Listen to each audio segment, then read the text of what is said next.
ಅಲ್ಲಿ ಶುರುವಾದ ಹಾಸ್ಯ ಲಾಸ್ಯ 96ನೇ ಇಸ್ವಿಯಿಂದ 2014 ಲಾಸ್ಟ್. ಅವಾಗ ಇದ್ದಿದ್ದೆ ಈ ಟಿ ವಿ, ಉದಯ ಟಿ ವಿ. ಟಾಪ್ 60 ಅಂತ ಬರೋದು. ಅದರಲ್ಲೂ ಒಂದೊಂದು ಸರಿ 2ನೇ ಪ್ಲೇಸು, 3ನೇ ಪ್ಲೇಸ್, 4ನೇ ಪ್ಲೇಸ್ ಎಲ್ಲ ಬಂದ್ಬಿಟ್ಟಿದೆ. ನಾನು ಮಾಡಿರೋ 1100 ಎಪಿಸೋಡಲ್ಲಿ ಒಂದಕ್ಕೂ ಸ್ಕ್ರಿಪ್ಟ್ ಇಲ್ಲ.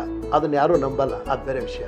ಹಾಸ್ಯ ಲಾಸ್ಯ ಆಗಿ ಅದೊಂದು ಜನಪ್ರಿಯ ಬ್ರ್ಯಾಂಡ್ ಬಂದ ಮೇಲೆ, ಬಟ್ ನಾನು ಅದಕ್ಕಿಂತ ಹೆಚ್ಚಾಗಿ ತಾರೆಗಳೊಂದಿಗೆ ಇವತ್ತು ನಾವೇನು ಮಾಡ್ತಿದೀವಿ ಅದೆಲ್ಲ ನೀವು ಮಾಡಿ ಬಿಟ್ಟಿರೋದನ್ನ ಮಾಡ್ತಾ ಇರೋದು, ನಾವು ಹೊಸದಾಗಿ ಏನು ಮಾಡ್ತೀವಿ ಅಂತ ಇಂಟರ್ವ್ಯೂ ಮಾಡ್ತಾ ಮಾಡ್ತಾ ಮಾಡ್ತಾ ಒಂದು ಹಂತದಲ್ಲಿ ಅವ್ರ ತಾಯಿ ನೆನೆಸ್ಕೊಂಡು ಒಳಗೆ ಶುರು ಮಾಡಿಬಿಟ್ರು. ನಮ್ದ್ರಲ್ಲೂ ಭಾರಿ ಸೆಂಟಿಮೆಂಟಾಗಿ ಮಾತಾಡಿದ್ರು.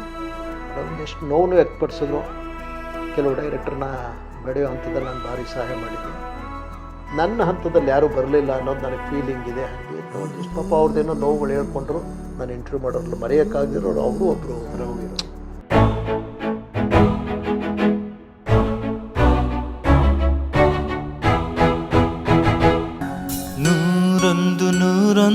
ನೆನಪು ಗೊತ್ತಿರೋರಿಗೆ ನಮ್ಮ ಜನರೇಷನ್ ಎಲ್ಲ ಗೊತ್ತಿರುತ್ತೆ. ಹಾಸ್ಯ ಲಾಸ್ಯ ಅನ್ನೋದು ನಮ್ಮ ಶ್ರೀಕಂಠು ಸರ್ ಮಾಡ್ತಿದ್ದ ಒಂದು ದೊಡ್ಡ ಸೂಪರ್ ಡೂಪರ್ ಹಿಟ್ ಶೋ.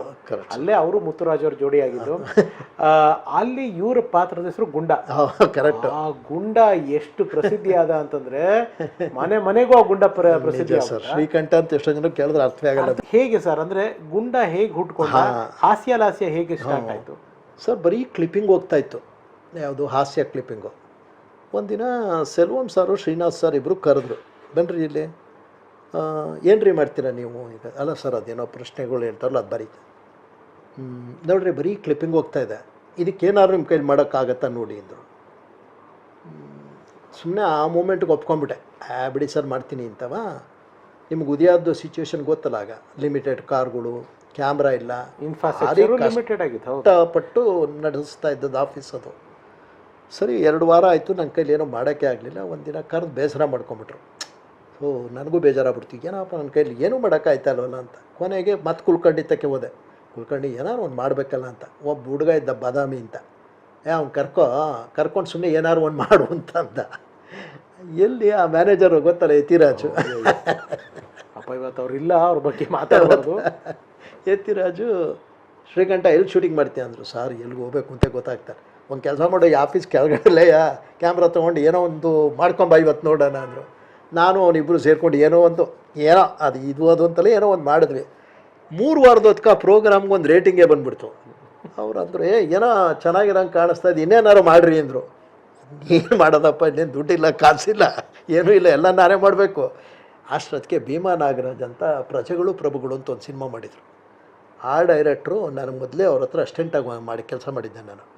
ಅವರು ಇವ್ರನ್ನ ಪರಿಚಯ ಮಾಡಿಸೋರು. ಸರ್ ಮುತ್ತುರಾಜ್ ಅಂತ ಹೇಳಿ ಒಳ್ಳೆ ಕಲಾವಿದ, ಉದಯ್ ಕುಮಾರ್ ಅವ್ರ ಜೊತೆ ನಾಟಕ ಮಾಡ್ತಾರೆ, ಅವರ ಕಲಾನಿಕೇತನದಿಂದ ಬಂದಿರೋರು, ಎಲ್ಲರೂ ಇವ್ರನ್ನ ಉಪಯೋಗಿಸ್ಕೊಳ್ಳೋಕೆ ಸಾಧ್ಯ ಇದ್ದರೆ ನೋಡಿ ಅಂತ.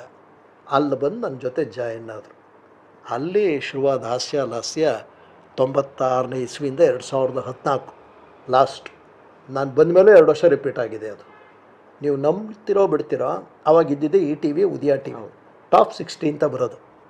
ಅದರಲ್ಲೂ ಒಂದೊಂದು ಸರಿ 2ನೇ ಪ್ಲೇಸು, 3ನೇ ಪ್ಲೇಸ್, 4ನೇ ಪ್ಲೇಸ್ ಎಲ್ಲ ಬಂದ್ಬಿಟ್ಟಿದೆ. ಇವತ್ತು ನಾವೇನು ಯೂಟ್ಯೂಬಲ್ಲಿ ಟ್ರೆಂಡಿಂಗ್ ಅಂತ ಹೇಳ್ತೀವಿ, ಅದು ಅವಾಗ ಟಿ ವಿನಲ್ಲಿ ಟಾಪ್ 60 ಬರೋದು. ಅವಾಗ ಆ ಪ್ರೋಗ್ರಾಮ್ ಮೇಲೆ ನೋಡೋರು. ನಾನು ಕೊನೆಗೆ ಏನು ಮಾಡಿಬಿಟ್ರು ನಮ್ಮ ಸೆಲ್ವಂ ಸಾರು, ಅಪ್ಪ ಶ್ರೀಕಂಠ ನೀನೇನು ಮಾಡಬೇಡ, ಸೆಂದಿಲ್ಲು ಗೌಂಡು ಮಣ್ಣಿನ ಮೈಂಡಲ್ಲಿ ಇಟ್ಕೊಂಬಿಡು, ನೀವಿಬ್ಬರು ಆ ಥರ ಆಗಿ ಅಲ್ಲಿಂದ ಇನ್ಫ್ಲೂಯೆನ್ಸ್ ತೊಗೊಳ್ಳಿ, ಅದನ್ನೇ ತೆಗಿಬೇಡಿ, ನಿಮಗೆ ಕನ್ನಡಕ್ಕೆ ಹೆಂಗೆ ಬೇಕು ಹಂಗೆ ಮಾಡ್ಕೊಳ್ಳಿ, ಇನ್ಸ್ಪಿರೇಷನ್ ಮಾಡ್ಕೊಳ್ಳಿ ಅಂತ. ಅದು ಬಿಡಿ, ಅದು ನಾನು ನಿಮ್ಮ ನಂಬ್ತಿರೋ ಬಿಡ್ತಿರೋ, KR ನಗರದಲ್ಲಿ ಒಂದು ಸನ್ಮಾನ ಮಾಡಿದ್ರು ನನಗೂ ಮುತ್ತುರಾಜ್ಗೂ, ಪತ್ರಕರ್ತರ ಸಂಘದಲ್ಲೂ. 2 ವ್ಯಾನು, ಪೊಲೀಸ್ ವ್ಯಾನ್, ನಮ್ಮನ್ನು ರಕ್ಷಣೆ ಮಾಡೋಕ್ಕೆ ನಾನು ಹೇಳ್ತಾ ಇರೋದು ನಿಮಗೆ. 7-8 ಜನ ಸೇರ್ಕೊಂಬಿಟ್ಟವ್ರು ಅವತ್ತು. ನಮ್ಗೆ ಹೆಂಗಿದೆ ನಾವಿಬ್ಬರು ಅಂದರೆ ನಮಗೆ ನಂಬಕ್ಕಾಯ್ತಾ ಇಲ್ಲ, ಇದೇನು ಇಷ್ಟೊಂದು ಹೆಸರು ಬಂದುಬಿಡ್ತಾ ನಮಗೆ ಅಂತ. ಆ ಲೆವೆಲ್ಲು ಇದೆಲ್ಲ ಆದ್ಮೇಲೆ ನೀವು ಊರಿಗೆ ಹೋಗ್ತಿದ್ರು. ಹೌದೌದು, ಅಲ್ಲಿ ಹೆಂಗಿರೋದು ವೆಲ್ಕಮಿಂಗ್, ಅಪ್ಪ ಅಮ್ಮಗೆ ಎಷ್ಟು ಖುಷಿ. ಈಗ ಹೇಳಿದ್ರಲ್ಲ ಈ ಮಾತು, ಆ ಊರು ಬಿಟ್ಟು ಸಿಚುವೇಶನ್ ಚೆನ್ನಾಗಿರಲಿಲ್ಲ. ನಾನು ಅಂದರೆ ಅಂಗಡಿ ಲಾಸು, ಕ್ರೆಡಿಟ್ಟು, ಜನಗಳ ದೃಷ್ಟಿನಲ್ಲಿ ನಾವೇನು ಉಪಯೋಗಕ್ಕಿಲ್ಲ ಅನ್ನೋದು ಈ ಥರ ಆಗ್ಬಿಡ್ತು. ಸೊ ನೆಕ್ಸ್ಟು ಏನು ಫೀಲಿಂಗ್ಸ್ ಅಂದರೆ, ನಮ್ಮ ತಂದೆ 1906 ಲಾಸ್ಟ್ ಸೈನು ವಿಜಯ ಫಿಲ್ಮ್ ಇನ್ಸ್ಟಿಟ್ಯೂಟಿಗೆ ಮಾಡಿಕೊಟ್ಟಿದ್ದು ನನಗೆ. ಅದಾದಮೇಲೆ ಕ್ಯಾನ್ಸರ್ ಬಂದು ಎಕ್ಸ್ಪೈರ್ ಆಗ್ಬಿಟ್ರು. ನಾನು ಇದಕ್ಕೆ ಹೋಗೋಕ್ಕೆ ಮೊದಲೇ ಅವ್ರು ಎಕ್ಸ್ಪೈರ್ ಆಗ್ಬಿಟ್ರು. ನೋಡಲಿಲ್ಲ ಬಿಡಿ. ಆಮೇಲೆ ಅಲ್ಲಿಂದ ಬಂದರೆ ಬಸವಾಪಟ್ಟಣಕ್ಕೆ ಹೋಗ್ತಾ ಸುಮ್ಮನೆ ಹೋಗಬಾರ್ದು ಅಂದ್ಬಿಟ್ಟು ಒಂದು ಡ್ರಾಮಾ ಪ್ಲ್ಯಾನ್ ಮಾಡಿದೆ, ಮುದುಕನ ಮದುವೆ ಅಂತ. ಡ್ರಾಮಾ ದಿನೇಂದ್ರ ಗೋಪಾಲ್ ಮಾಡ್ತಾಯಿದ್ರು. ಮುದುಕನ ಮದುವೆ. ಹಾಂ, ಅದರಲ್ಲಿ ಮುತ್ತುರಾಜು ಮುದುಕ, ನಾನು ಅವರ ಇದು ಇನ್ನೊಂದು ಕ್ಯಾರೆಕ್ಟರ್ ಬರುತ್ತೆ ಜೊತೆಯಾಗಿ, ಹೀರೋ ಬಂದು ಕುಲಕರ್ಣಿ ಅದರಲ್ಲಿ. ಹಂಗೆ ಹೋದೆ ಬಸವಪಟ್ಟಣಕ್ಕೆ, ಎಂಟ್ರಿ ನಾನು ನಿಮ್ಗೆ ಹೇಳ್ತಾ ಇರೋದು. ಆಗ ಅದೆಲ್ಲ ಹಳೇದು ನೆನಪು ಮಾಡಿಕೊಂಡೆ, ಆ ಹಿಂದೆ ಅನುಭವಿಸಿದ ಆ ನೋವು ಸಂಕಟ ಎಲ್ಲ. ಆವಾಗ ಅನ್ನಿಸ್ತು ಮನುಷ್ಯನ ಜೀವನದಲ್ಲಿ ಇವೆಲ್ಲ ಅಪ್ ಆ್ಯಂಡ್ ಡೌನ್ಸ್ ಇದ್ದೇ ಇದ್ದದ್ದು, ನಾವು ಹೆದರ್ಕೋಬಾರ್ದು, ಏನಾದರೂ ಒಂದು ಮಾಡ್ತಾ ಇರಬೇಕು ಅಂತ. ಆ ಗೌರವ ಎಲ್ಲ ಮತ್ತು ರಿಟರ್ನ್ ಅದು ನಿಮಗೂ ಗೊತ್ತಿರ್ತದೆ, ಎಲ್ಲ ಸಂಕಟಗಳು ನೋಡಿರ್ತೀರ ನೀವು. ಯಾಕೆಂದರೆ ಕಲಾವಿದರ ಜೀವನದಲ್ಲಿ ಮಾಮೂಲಿ ಏನೂ ಮಾಡೋಕ್ಕಾಗಲ್ಲ. ಚೆನ್ನಾಗಿತ್ತು. ಆಮೇಲೆ ನಾವು ಒಂಥರ ಬೇರೆ ಥರ ಆಗ್ಬಿಡ್ತು. ಅಮ್ಮಗೆಲ್ಲ ಎಷ್ಟು ಖುಷಿ ಇತ್ತು, ಎಲ್ಲ ಭಾರಿ ಹೆಮ್ಮೆ ಪಟ್ಟರು. ಒಂದು ಸಣ್ಣ ಇನ್ಸಿಡೆಂಟ್ ಹೇಳ್ತೀನಿ. ತಾರೆಗಳೊಂದಿಗೆ ಆದಮೇಲೆ ಮನದಾಳದ ಮಾತು ಅಂತ ಮಾಡ್ತಾಯಿದ್ದೆ. ನಮಸ್ಕಾರ ವೀಕ್ಷಕರೇ, ಮನದಾಳದ ಮಾತು ನೇರ ಪ್ರಸಾರ ಕಾರ್ಯಕ್ರಮಕ್ಕೆ ಸ್ವಾಗತ ಸುಸ್ವಾಗತ. ಇವತ್ತಿನ ನಮ್ಮ ಅತಿಥಿ ತಾರಾ ಅವ್ರನ್ನ ಇಂಟರ್ವ್ಯೂ ಮಾಡೋಕ್ಕೆ ಅಂತ ಪ್ಲ್ಯಾನ್ ಆಯಿತು. ತಾರಾ ಅವರು ಭಾರಿ ಆತ್ಮೀಯರು ಇದ್ದರು. ಅವ್ರು ಆಮೇಲೆ ಎಲ್ಲರ ಜೊತೆ ಬೇಗ ವಿಶ್ವಾಸ ಸಂಪಾದನೆ ಮಾಡ್ತಾರೆ. ನಮ್ಮ ತಾಯಿ ಯಾವಾಗಲೂ ಏನು ಹೇಳೋರು, ಆ ಮನದಾಳದ ಮಾತು ಬಂದಾಗ ನೀನು ವಾಚ್ ಕಟ್ಟಲ್ಲ. ಈ ತಾರಾ ಏನು ಮಾಡಿಬಿಟ್ರು, ಇಂಟರ್ವ್ಯೂ ಮಾಡೋ ಟೈಮಲ್ಲಿ ಇಟ್ಕೊಂಡ್ಬಿಟ್ರು. ನಂಗೆ ಗೊತ್ತಿಲ್ಲ, ನೀನು ವಾಚ್ ಕಟ್ಟಿದ್ರೆ ನಾನು ಮಾತಾಡೋದು ಅಂತ. ಅಲ್ಲಿ ಯಾರೋ ಹುಡುಗರು ಕ್ಯಾಮ್ರಾಮನ್ ತವಿಸ್ಕೊಂಡು ಕಟ್ಕೊಂಡೆ. ಆಮೇಲೆ ನಮ್ಮ ತಾಯಿ ಹೇಳೋರು, ನೋಡು ನಾವು ಹೇಳಿದ್ರೆ ಕೇಳಲ್ಲ ನೀನು ಅಂತ. ಇಲ್ಲ, ಅವತ್ತು ತಾರಾ ಅವರು ನಾನು ಇಂಟರ್ವ್ಯೂ ಕೊಡಲ್ಲ ನೀನು ವಾಚ್ ಹಾಕ್ಕೊಳ್ದೇ ಇದ್ರೆ ಅಂತ. ಅಂದರೆ ಏನೇನೋ ಒಂದೊಂದು ಕಾರಣಗಳು ಎಲ್ಲೆಲ್ಲೋ ಲಿಂಕ್ ಆಗ್ಬಿಡ್ತವೆ. ಸೊ ನಿಮ್ಮ ಹಾಗೂ ಮುತ್ತು ಅವರ ಕೆಮಿಸ್ಟ್ರಿ ಹೆಂಗೆ ವರ್ಕ್ ಆಗ್ತಿತ್ತು ಸರ್? ಹೆಂಗೆ ಅಂದರೆ ಸ್ಕ್ರಿಪ್ಟ್ ಮಾಡ್ತಾ ಇದ್ರಿ? ನಿಮ್ಗೆ ಇನ್ನೊಂದು ಆಶ್ಚರ್ಯ, ದೇವರಾಜ್ ಇದಾರಲ್ಲ, ಡೈನಾಮಿಕ್ ಹೀರೋ ದೇವರಾಜ್, ಅವ್ರದ್ದು ಸೆಲ್ಲೋ ಸಿನಿಮಾ ನಾನು ಆ್ಯಕ್ಟ್ ಮಾಡಿದ್ದೀನಿ. ಮಾಡಿದಾಗ ನನ್ನ ಮತ್ತು ಮುತ್ತುರಾಜ್ ನೇಚರ್ ನೋಡಿದಾಗ ಅವ್ರು ಅದನ್ನೇ ಕೇಳೋರು, ಹೆಂಗೆ ನೀವಿಬ್ಬರದು ತದ್ವಿರುದ್ಧ, ನೇಚರೇ ತದ್ವಿರುದ್ಧ, ಹೆಂಗೆ ಸ್ನೇಹಿತರಾಗ್ಬಿಟ್ರು ಸರ್? ಅಂಬರೀಷ್ ವಿಷ್ಣುವರ್ಧನ್ ಇದ್ದಂಗೆ, ಅಂಬರೀಷ್ ಅವ್ರ ಸ್ಟೈಲೇ ಬೇರೆ, ವಿಷ್ಣುವರ್ಧನ್ ಸರ್ ಸ್ಟೈಲೇ ಬೇರೆ. ಅವ್ರದ್ದೇ ಒಂದು ನೇಚರು, ನಮ್ಮದೇ ಒಂದು ನೇಚರು. ಕೆಲಸ ಮಾಡಬೇಕಾದ್ರೆ ಅವೆಲ್ಲ ತಲೆ ಕೆಡಿಸ್ಕೊಳ್ಳಲ್ಲ ಸರ್, ಹೊಂದಾಣಿಕೆ ಮಾಡ್ಕೊಂಬಿಡ್ತೀವಿ ಅಂತ. ನಾನೀಗ ಒಂದು ಹೇಳಿದ್ರೆ ಏನಂತೀರ, ನಿಮ್ಗೆ ಅತಿಶಯ ಅನ್ನಿಸ್ತದೆ. ನಾನು ಮಾಡಿರೋ 1100 ಎಪಿಸೋಡಲ್ಲಿ ಒಂದಕ್ಕೂ ಸ್ಕ್ರಿಪ್ಟ್ ಇಲ್ಲ. ಅದನ್ನು ಯಾರೂ ನಂಬಲ್ಲ, ಅದು ಬೇರೆ ವಿಷಯ. ಆ ಸ್ಕ್ರಿಪ್ಟ್ ಇಲ್ದೇ ಕೆಲಸ ಮಾಡೋಕ್ಕಾಗತ್ತಾ ಅಂತಾರೆ. ಹೋಗ್ತಾ ಒಂದು ಜಸ್ಟ್ ಪ್ಲ್ಯಾನ್ ಮಾಡ್ಕೊಂಡಿರುವೆ ಮೈಂಡಲ್ಲಿ, ಇವತ್ತು ಮುತ್ತುರಾಜ್ ಇದು ಹೇಳಬೇಕು, ನಾನು ಇದು ಹೇಳಬೇಕು, ಬೇರೆ ಕ್ಯಾರೆಕ್ಟರ್ಗಳು ಏನು ಹೇಳಬೇಕು ಅನ್ನೋದನ್ನು ಫಸ್ಟ್ ಡೇ. ನಮ್ದು ಏನಾದರೂ 5 ಜನ 6 ಜನದಲ್ಲಿ ಮುಗ್ದೋಗ್ಬಿಡೋದು. ಭಾಳ ಜನ ಕೇಳೋರು, ನಿಮ್ದ್ರಲ್ಲಿ ಪ್ರೊಡಕ್ಷನ್ ಮ್ಯಾನೇಜರ್ ಇದ್ದಾರಾ ಅನ್ನೋರು, ಸುಮಾರು ಜನ ಮೇಕಪ್ ಮ್ಯಾನ ಅನ್ನೋರು. ನನಗೆ ಇಲ್ಲ ಅಂತ ಹೇಳಿದ್ರು ಅವಮಾನ ಅಲ್ವಾ? ಪ್ರೊಡಕ್ಷನ್ ಮ್ಯಾನೇಜರ್ ಇದೆ, ಎಲ್ಲ ಯಾವ ಪ್ರೊಡಕ್ಷನ್ ಮ್ಯಾನೇಜರು ಇಲ್ಲ, ಯಾವ ಮೇಕಪ್ ಮ್ಯಾನು ಇಲ್ಲ, ನಾನೇ ಎಲ್ಲ ಓಲ್ ಆ್ಯಂಡ್ ಸೋಲು. ಊಟ ತಿಂಡಿಯಿಂದ ಹಿಡಿದು ಎಲ್ಲವನ್ನೂ ಮೇಂಟೈನ್ ಮಾಡಬೇಕಾಗಿ. ಹಳ್ಳಿಯೆಲ್ಲ ಎಲ್ಲಿ ಶೂಟ್ ಮಾಡ್ತೀವಿ ಸರ್? ಅದೆಲ್ಲ ಈಗ ಇಂಟರ್ನ್ಯಾಷನಲ್ ಏರ್ಪೋರ್ಟ್ ಆಗ್ಬಿಡ್ತು ಬಿಡಿ. ಇವ್ರ ಊರು, ಮುತ್ತುರಾಜ್ ಅವ್ರ ಊರು ಮಾತ್ರ ಉಳ್ಕೊಂಡಿದೆ ರೆಗ್ಯುಲರ್ ಶೂಟಿಂಗಲ್ಲಿ. ಅಲ್ಲಿ ಜನನೂ ಭಾರಿ ನೆನೆಸ್ಕೊಂಬಿಡ್ಬೇಕು ನಾನು. ಭಾರಿ ಕೋಆಪ್ರೇಟ್ ಮಾಡೋರು ಅಲ್ಲಿ ಜನ. ಸರಿ, ಮುತ್ತುರಾಜ್ಗೂ ನಮಗೂ ಹೆಂಗೆ ಅಂದರೆ, ಈ ಮುತ್ತುರಾಜ್ ಒಂದು ಏನು ಅಂದರೆ ಅವ್ರಿಗೆ ಸ್ವಲ್ಪ ಇಂಪ್ರೂವೈಸೇಷನ್ ಚೆನ್ನಾಗಿದೆ ಅವ್ರದ್ದು. ಈ ಸಿನಿಮಾದಲ್ಲೂ ಭಾರಿ ಮಾಡೋರೆ. ನೀವು ಇಷ್ಟು ಹೇಳಿದ್ರೆ ಇನ್ನಿಷ್ಟು ಸೇರಿಸ್ತಾರೆ ಅವರು. ಅಂದರೆ ಇನ್ನೊಂದೇನು ಅಂದರೆ ಅವ್ರದ್ದು, ನಾನು ಅಕಸ್ಮಾತ್ ಇದು ಬೇಡ ಮುತ್ತುರಾಜ್ ಅಂದರೆ ಡಾಮಿನೇಟ್ ಮಾಡಲ್ಲ. ಬೇಡ ಬಿಡಿ ಸರ್, ನಿಮಗೆ ಬೇಡ ಅಂದರೆ ನಂದೇನು ಕ್ವಶನ್ ಇಲ್ಲ, ಅಷ್ಟೇ ಹೇಳಿ ಮುಗಿಸ್ಬಿಡ್ತೀನಿ ಇನ್ನರು. ಅವ್ರಿಗೂ ನನಗೂ ಒಂದೇ ಒಂದು ಸಣ್ಣ ಪ್ರಾಬ್ಲಮ್ ಏನು ಅಂದರೆ ಬರೋದು ಲೇಟ್. ಅದು ಒಂದು ವಿಷಯ ಬಿಟ್ಟರೆ ಅವ್ರಿಗೂ ನನಗೂ ಎಲ್ಲೂ ಏನೋ ಬೇರೆ ಥರ. ಅದಕ್ಕೆ ಇವತ್ತು ಸಿನಿಮಾ ಮಾಡೋ ಲೆವೆಲಿಗೆ ಬಂದಿದ್ದೀವಿ ಅಂದರೆ, ಹಾಸ್ಯ ಆಗಿ ಅದೊಂದು ಜನಪ್ರಿತಿಯ ಬ್ರ್ಯಾಂಡ್ ಬಂದ ಮೇಲೆ ನನಗೆ ತುಂಬ ನಿಮ್ಮ ಪ್ರೋಗ್ರಾಮ್ ನಾನು ತುಂಬ ಅಫ್ಕೋರ್ಸ್ ಹಾಸ್ಯ ನೋಡ್ತಿದ್ದೆ. ಬಟ್ ನಾನು ಅದಕ್ಕಿಂತ ಹೆಚ್ಚಾಗಿ ತಾರೆಗಳೊಂದಿಗೆ ನಾನು ಆಗಲೇ ಪ್ರೋಗ್ರಾಮ್ ಓಪನಿಂಗ್ ಅಲ್ಲಿ ಮಾತಾಡ್ತಾ ಹೇಳಿದೆ, ಯಾಕಂದ್ರೆ ಇವತ್ತು ನಾವೇನು ಮಾಡ್ತಿದೀವಿ ಅದೆಲ್ಲ ನೀವು ಮಾಡಿ ಬಿಟ್ಟಿರೋದನ್ನ ಮಾಡ್ತಾ ಇರೋದು, ನಾವು ಹೊಸದಾಗಿ ಏನು ಮಾಡ್ತಿಲ್ಲ ಅಂತ. ತಾರೆಗಳೊಂದಿಗೆ ಎಂತೆಂಥವ್ರನ್ನ ಮಾಡಿದ್ದೀರಾ ನಿಜ ಸರ್? ಆಲ್ಮೋಸ್ಟ್ ಕನ್ನಡದಲ್ಲಿರೋ ಶನಿವಾರ ಸಂಜೆ ಬರೋದು, if I am not wrong, 6 ಗಂಟೆಗೂ 6:30 ಏನೋ ಒಂದು ಟೈಮಲ್ಲಿ ಬರ್ತದೆ. ನನಗೆ ಜ್ಞಾಪಕ ಇದೆ ಅದು. ನಾವು ಅದನ್ನು ಟಿವಿ ಮುಂದೆ ಹಿಂಗೆ ನೋಡ್ತಾ, ಇವತ್ತು ಯಾವ ಸ್ಟಾರ್ ಮಾಡ್ತಾರೆ, ಶ್ರೀಕಂಠ ಇವತ್ತು ಯಾರು ಬರ್ಬೋದು ಅಂತ ತುಂಬಾ ಆ ಥರದ್ದು ನೋಡಿದ್ದು. ಹೇಗೆ ಸರ್ ತಾರೆಗಳೊಂದಿಗೆ ಅನುಭವಗಳು? ಅಲ್ಲಿ 100 ಜನ ಕಲಾವಿದರನ್ನ ನೀವು ನೋಡಿರ್ತೀರ, ಅವ್ರ ಜೀವನದ ಕಥೆಗಳು, ಮರೆಯಕ್ಕಾಗದಿರೋ ಅನುಭವಗಳು ಯಾವ್ದಾರು ಹೇಳೋದಾದ್ರೆ? ಇವತ್ತು ಪ್ರಜ್ವಲ್ ದೇವರಾಜು ಮತ್ತೆ ಅವ್ರ ತಮ್ಮ ಪ್ರಣಾಮ್, ನಾನು ಇಂಟರ್ವ್ಯೂ ಮಾಡೋಕ್ಕೆ ಹೋದಾಗ ಚಿಕ್ಕವರು, ಅವ್ರು ಈಗಲೂ ಹೇಳ್ತಾರೆ, ಕ್ಯಾಮ್ರಾ ಮುಂದೆ ಫಸ್ಟ್ ಟೈಮ್ ನೀವೇ ಕರ್ಕೊಂಬಂದಿದ್ದು ನಮ್ಮನ್ನ, ಕೀರ್ತಿರಾಜ್ ಮಗ ಧರ್ಮನು ಫಸ್ಟು ಅವನು ಇವಾಗ ಸಿಕ್ತಾಗ ಇವಾಗಲೂ ಹೇಳ್ತಾನೆ. ಅವರೆಲ್ಲ ಚಿಕ್ಕ ಹುಡುಗರು. ಮೊದಲೇ ಎಲ್ಲ ಆರ್ಟಿಸ್ಟ್ಗೂ ನಾನು ಫಸ್ಟ್ ಹೇಳ್ಬಿಡುವೆ, ಸರ್ ಒಂದಿನ ಬೇರೆ ಕೆಲಸ ಇಟ್ಕೋಬಾರ್ದು, ನೀವೆಲ್ಲೋದ್ರೂ ನಿಮ್ಮನ್ನು ಫಾಲೋ ಮಾಡ್ತೀನಿ ನಾನು ಅಂಥೇಳಿ ಬೆಳಗ್ಗೆ ಅವ್ರ ಮನೆಗೆ ಹೋಗಿ ಅವ್ರ ಫ್ಯಾಮಿಲಿ ಎಲ್ಲ ಇಂಟ್ರೊಡ್ಯೂಸ್ ಮಾಡಿ, ನೆಕ್ಸ್ಟ್ ಅವ್ರು ಎಲ್ಲೆಲ್ಲಿ ಹೋಗ್ತಾರೆ ಅವ್ರ ಜೊತೆ ಫಾಲೋ ಮಾಡಿಕೊಂಡು ಸಂಜೆ 6 ಗಂಟೆಗೆ ಶೂಟಿಂಗ್ ಫಿನಿಷ್ ಮಾಡ್ತಾಯಿದ್ದೆ. ಆಲ್ಮೋಸ್ಟ್ ಎಲ್ಲರೂ ಅದಕ್ಕೆ ಕೋಆಪ್ರೇಟ್ ಮಾಡ್ತಾಯಿದ್ರು. ಆದರೆ ಒಂದೊಂದು ಸಲ ಏನು ಅನ್ಸೋದು ನನಗೆ ಅಂದರೆ, ಅಯ್ಯೋ ಬೆಳಗಿನ ಸಂಜೆ ತನಕ ಇವ್ರು ಹೋಗೋ ಕಡೆ ಎಲ್ಲ ಫಾಲೋ ಮಾಡೋದೇನು ತಮಾಷೆ ಸ್ಟಾರ್ಟಿಂಗ್ ಅನ್ನಿಸ್ತು, ಹೋಗ್ತಾ ಏನೂ ಅನ್ನಿಸ್ಲಿಲ್ಲ. ಸಾಧು ಸರ್ನ ನೀವು ನಂಬ್ತಿರೋ ಬಿಡ್ತಿರೋ 2 ದಿನ ಶೂಟಿಂಗ್ ಮಾಡಿದ್ದೀನಿ, 2 ಡೇಸ್, ಒಂದಿನ ಅಲ್ಲ. ಆವಾಗ ಅವರು ನಂಬರ್ 1 ಪಿಕ್ಚರ್ ಮಾಡಿ ಸ್ವಲ್ಪ ಫೈನಾನ್ಷಿಯಲಿ ಕಷ್ಟದಲ್ಲೂ ಇದ್ದರು. 2 ಡೇಸ್ ಡೇಟ್ ಕೊಟ್ಟವ್ರು ನನಗೆ ಅವರು, 2 ದಿವಸ ಬ್ಯಾಕ್ ಟು ಬ್ಯಾಕ್.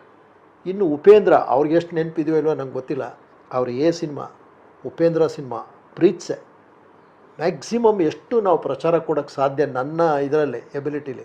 ಯಾವುದೇ ಪ್ರೋಗ್ರಾಮ್ ಮಾಡಿದ್ರು ಆ ಪ್ರೋಗ್ರಾಮಿಗೆ ನನ್ನೇ ಫಿಕ್ಸ್ ಮಾಡೋರು ಉದಯದಲ್ಲಿ. ನಿಮಗೂ ಉಪೇಂದ್ರಿಗೂ ಕೆಮಿಸ್ಟ್ರಿ ಮ್ಯಾಚ್ ಆಗುತ್ತೆ ಅಲ್ಲಿ ಹೋಗಿ ಮಾಡಿ. ಉಪೇಂದ್ರನಲ್ಲಿ ಉಪೇಂದ್ರನಾಗಿ ಅಂತ ಒಂದು ಪ್ರೋಗ್ರಾಮ್ನ ಮಾಡಿದೆ, ಏಗೋಸ್ಕರ ಒಂದು ಪ್ರೋಗ್ರಾಮ್ ಮಾಡಿದೆ. ಸೊ ಅಲ್ಲಿಂದ ಉಪೇಂದ್ರ ಅವ್ರಿಗೆ ಹೆಚ್ಚು ನನ್ನ ಪ್ರಕಾರ ನಾನು ಹೆಚ್ಚು ಪ್ರಚಾರ ಕೊಟ್ಟಿರೋದು ಉಪೇಂದ್ರ ಅವ್ರಿಗೆ. ಇನ್ನು ಆಲ್ಮೋಸ್ಟ್ ಇವತ್ತು ನೀವು ಕನ್ನಡದಲ್ಲಿರೋ ಹಳೆ ನಟರಲ್ಲಿ 95%. ಅದರಲ್ಲಿ ಇನ್ನೊಂದು ವಜ್ರಮುನಿ ಅವರು ನೆನಪು ಮಾಡ್ಕೋಬೇಕು, ಅವ್ರು ಭಾರಿ ಹೇಳಬೇಕಾದ ಇಂಟ್ರೆಸ್ಟಿಂಗ್ ಮ್ಯಾಟ್ರು. ಮಂಡ್ಯದ ಗಂಡು ಶೂಟಿಂಗು ಬ್ಯಾಕ್ ಟು ಬ್ಯಾಕ್, ಸ್ವಲ್ಪ ಸಿಗರೇಟ್ ಜಾಸ್ತಿ ಸ್ಮೋಕಿಂಗು. ಅವ್ರನ್ನ ಬರೀ ನಾವು ಸ್ಕ್ರೀನಲ್ಲಿ ನೋಡೋಷ್ಟೇ ರೂಢಿ ಇಲ್ವಾ. ಒಂದು ಶಾರ್ಟ್ ಒಂದು ಪೇಜಷ್ಟು ಡೈಲಾಗ್ ಇದೆ. ನೈಟು ಏನು ಅವ್ರು ಡೈಲಾಗ್ ಹೇಳ್ತಾಯಿದ್ರೆ ಆ ಕಣ್ಣು, ಆ ಫೇಸ್ನ ಎಕ್ಸ್ಪ್ರೆಷನ್ನು ಹಾಗೇ ಕಣ್ಣು ಬಿಟ್ಕೊಂಡು ನಿಂತ್ಕೊಂಡ್ಬಿಡುವೆ ನಾನು. ಅಪ್ಪ ನಾವು ನೋಡಿದ್ವಿ ವಜ್ರಮುನಿನ ಇವರು ಅಂತ. ಕಟ್ ಅಂದ ತಕ್ಷಣ ಬಂದು ಈ ಕಡೆ ಒಂದು ಸುಮ್ಮನೆ ಸೈಲೆಂಟಾಗಿ ಕೂತ್ಕೊಳ್ಳೋರು. ನಮ್ಗೆ ಆಶ್ಚರ್ಯ ಏನು ಅಂದರೆ, ಈ ಮನುಷ್ಯನ ವಿಲನ್ ಕ್ಯಾರೆಕ್ಟ್ರ್ ಮಾಡೋರು ಅಷ್ಟು ಸಾಫ್ಟು. ನೀವು ಈ ಕಡೆಗೆ ಬಂದುಬಿಟ್ರೆ ಭಾರಿ ಸಾಫ್ಟ್ ಮನುಷ್ಯ, ಬರೀ ತಮಾಷೆ ಮಾಡಿಕೊಂಡು. ಅವ್ರಿಗೂ ನಮ್ಮ ಶನಿ ಮಹಾದೇವಪ್ಪನಿಗೂ ಭಾರಿ ಚೆನ್ನಾಗಿತ್ತು ತಮಾಷೆ ಮಾಡೋದು, ಒಳ್ಳೆ ದೋಸ್ತಿ ಇಬ್ರಿಗೂ. ಭಾರಿ ತಮಾಷೆ ಮಾಡ್ಕೊಂಡು ಮಾದೇವ್ ಅನ್ನೋರು, ಭಾರಿ ತಮಾಷೆ ಮಾಡೋರು. ಇದೇ ವಜ್ರಮುನಿಯವ್ರನ್ನ ನಾನು ಒಂದು 6-7 ವರ್ಷ ಗ್ಯಾಪ್ ಆಗೋಯ್ತು ಮಂಡ್ಯದ ಗಂಟೆ ಎಲ್ಲ ಆದಮೇಲೆ ಮತ್ತೊಂದು ಸಲ ಇಂಟರ್ವ್ಯೂ ಮಾಡೋಕ್ಕೆ ವಜ್ರಗಿರಿ ಎಸ್ಟೇಟ್ಗೆ ಹೋದೆ. ಅಷ್ಟೊತ್ತಿಗಾಗಲೇ ಅವ್ರಿಗೆ ಕಿಡ್ನಿ ಎಲ್ಲ ಫೇಲ್ ಆಗಿ ಸಣ್ಣ ಆಗ್ಬಿಟ್ಟಿದ್ರು, ವೀಕ್ ಆಗ್ಬಿಟ್ಟಿದ್ರು. ನಾನು ಏನು ಸಾರ್ ಹೆಂಗಾಗ್ಬಿಟ್ರಿ ಅಂದ್ಬಿಟ್ಟು ಅವ್ರಿಗೊಂದು 2 ಇನ್ಸಿಡೆಂಟ್ ಹೇಳಿದೆ. ಸರ್ ನಮ್ಮ ತಾಯಿ ಸಂಪತ್ತಿಗೆ ಸವಾಲ್ ಪಿಕ್ಚರ್ ನೋಡಿ ನಿಮ್ಮನ್ನು ಸಿಕ್ಕಾಬಿಟ್ಟೆ ಬೈಯೋರು ಸಾರ್ ಅಂದೆ. ಅಲ್ಲಿಗೆ ಬಿಡು, ನಾನು ಮಾಡಿದ ಪಾತ್ರ ವರ್ಕೌಟ್ ಆಗದೆ, ನಿಮ್ಮ ತಾಯಿ ನಾನು ಬೈತಾವ್ರೆ ಅಂದರೆ ಅಲ್ಲಿಗೆ ನನ್ನ ಪಾತ್ರ ಸಮಂಜಸವಾಗಿರ್ತದೆ ಅಂತ. ನನಗೆ ಭಾರಿ ಫೀಲ್ ಆಗಿದ್ದು ಈ ವಜ್ರಮುನಿ, ಆ ವಜ್ರಮುನಿ ನಾನು ಮಾಡಿರೋ ಆತ. ಅದು ಬಿಟ್ಟರೆ ನೀವು ಮಾಡಿದಿರಿ ರಘುವೀರ್, ಭಾಳ ಕಷ್ಟಪಟ್ಟು ರಘುವೀರ್ ಹಿಡಿದಿದ್ದೀನಿ. ಗಾಂಧಿ ಅಂತ ನಮ್ಮ ಹತ್ರ ಒಬ್ಬ ಹಾಸ್ಯಲಾಸ್ಯದಲ್ಲಿ ಮಾಡ್ತಾಯಿದ್ದ, ಅವ್ರ ಮನೆ ಹತ್ರ ಮನೆ ಅಂತ. ಅವ್ನು ಹಿಡ್ಕೊಂಡೆ ಗಾಂಧಿನ. ಗಾಂಧಿ ಹೆಂಗಾರು ಮಾಡಿ ರಘುವೀರ್ ಭೇಟಿ ಮಾಡಿಸ್ಬೇಕಲ್ಲ ನೀನು ಅಂತ. ಆಯ್ತು ಸರ್ ಅಂಥೇಳಿ ಶೋಭರಾಜ್ ಕನೆಕ್ಷನ್ ತೊಗೊಂಡು ಹೋದ್ವಿ. ಒಂದು ರೂಮಲ್ಲಿದ್ದರು ಅವರು, ಅವ್ರ ಸ್ನೇಹಿತರು. ನಮಗೆ ಆ ರಘುವೀರ್ ನೋಡೋ ಒಂದು ಸ್ವಲ್ಪ ಫೀಲು ಆಯಿತು, ಏನಪ್ಪ ಎಂಥ ನಟ, ಒಂದು ಸಣ್ಣ ರೂಮಲ್ಲಿ ಅವ್ರಲ್ಲ ಅಂತ. ಸರ್ ಈ ಥರ ಒಂದು ಇಂಟರ್ವ್ಯೂ ಮಾಡಬೇಕಲ್ಲ ನಿಮ್ಮನ್ನು ಒಂದೆ. ಬೇಡ ಬಿಡಿ ಶ್ರೀಕಂಠ, ನೆಕ್ಸ್ಟ್ ಯಾವುದೋ ಪಿಕ್ಚರ್ ಪ್ಲ್ಯಾನ್ ಮಾಡಿದ್ದೀನಿ. ಇಲ್ಲ ಸರ್ ಪಿಕ್ಚರ್ ಪ್ಲ್ಯಾನ್ ಮಾಡಿದಾಗ ಬೇರೆ ವಿಷಯ, ಈಗ ಬನ್ನಿ ಸರ್ ನಂತೆ. ಸರಿ ಆಯಿತು ನಾಳೆ ಬನ್ನಿ. ಇಬ್ಬರು ಕೂತ್ಕೊಂಡು ಯಾವುದೋ ಹೋಟ್ಲು ಮರೆತುಬಿಟ್ಟಿದ್ದೆ, ಏರ್ಲೈನ್ಸ್. ಕರೆಕ್ಟ್, ನಾನು ಕರೆಕ್ಟ್. ಅಲ್ಲಿಗೆ ಬನ್ನಿ ಅಂದರು, ಅಲ್ಲಿಗೆ ಹೋದೆ. ತಿಂಡಿ ಎಲ್ಲ ತಿನ್ನಿಸಿದ್ರು. 100 ರೂಪಾಯಿ ಕೊಟ್ಟರು, ಯಾರಿಗೆ? ಸಪ್ಲೈಯರ್ಗೆ ಟಿಪ್ಸು. ನಾನು ಹಂಗೆ ಒಂದು, ಏನು ಸರ್ ನೀವೇ ಕಷ್ಟದಲ್ಲಿದ್ದೀರಾ, 100 ಏನು ಮಾಡ್ತೀಯಾ, ಮೊದಲಿಂದ ಕೊಟ್ಟು ರೂಢಿ ಆಗ್ಬಿಟ್ಟಿದೆ. ಈಗ ಕೊಡದೇವ್ರೆ ಅವ್ರಿಗೆ ಬೇಸರ ಆಗುತ್ತೆ, ನಮ್ಮದೇನೇ ಕಷ್ಟ ಇರಲಿ ಕಲಾವಿದ್ರದ್ದು ಅಂದ್ಬಿಟ್ಟು ಅಂದರು. ಎಲ್ಲ ಆಯಿತು, ಇಂಟರ್ವ್ಯೂ ಫಿಕ್ಸ್ ಆಯಿತು. ಇಂಟರ್ವ್ಯೂ ಮಾಡ್ತಾ ಒಂದು ಹಂತದಲ್ಲಿ ಅವ್ರ ತಾಯಿ ನೆನೆಸ್ಕೊಂಡು ಅಳಕ್ಕೆ ಶುರು ಮಾಡಿಬಿಟ್ರು. ನಮ್ಮದ್ರಲ್ಲೂ ಭಾರಿ ಸೆಂಟಿಮೆಂಟಾಗಿ ಮಾತಾಡಿದ್ರು. ಆಮೇಲೆ ಒಂದೆಷ್ಟು ನೋವು ವ್ಯಕ್ತಪಡಿಸಿದ್ರು. ಕೆಲವು ಡೈರೆಕ್ಟ್ರನ್ನ ಬೆಳೆಯೋ ಹಂತದಲ್ಲಿ ನಾನು ಭಾರಿ ಸಹಾಯ ಮಾಡಿದ್ದೆ.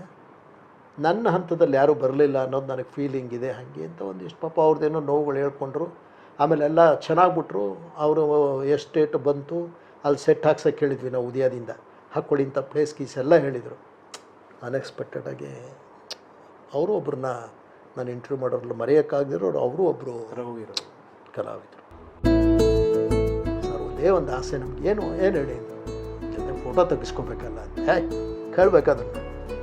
ಎಂಥ ಸ್ಟಿಲ್ ಫೋಟೋಗ್ರಾಫರ್ ಕರೆದ್ಬಿಟ್ಟು ಹೀಗೆ ಒಂದು 2-3 ನಾವೆಂಥ ಮೂರ್ಖರು ಅಂದರೆ ಇವತ್ತುವರೆಗೂ ಆ ಫೋಟೋನು ಕಲೆಕ್ಟ್ ಮಾಡಿಲ್ಲ, ಫೋಟೋಗ್ರಾಫರು ಹೋಗ್ಬಿಟ್ಟ. ಭಾರಿ ಬ್ಯಾಡ್ ಲಕ್, ಅದು ಲೈಫಲ್ಲೇ ಬ್ಯಾಡ್ ಲಕ್ ಅಂದರೆ ಅದು ವಿಷ್ಣು ಸರ್ ಜೊತೆ ಅನುಭವ. ಬಟ್ ಎಲ್ಲಿ ಸಿಗಲಿ ಸರ್, ಆ ಆತ್ಮೀಯತೆ ಬೇರೆ ವಿಷ್ಣು ಸರ್ ನಮಗೆ.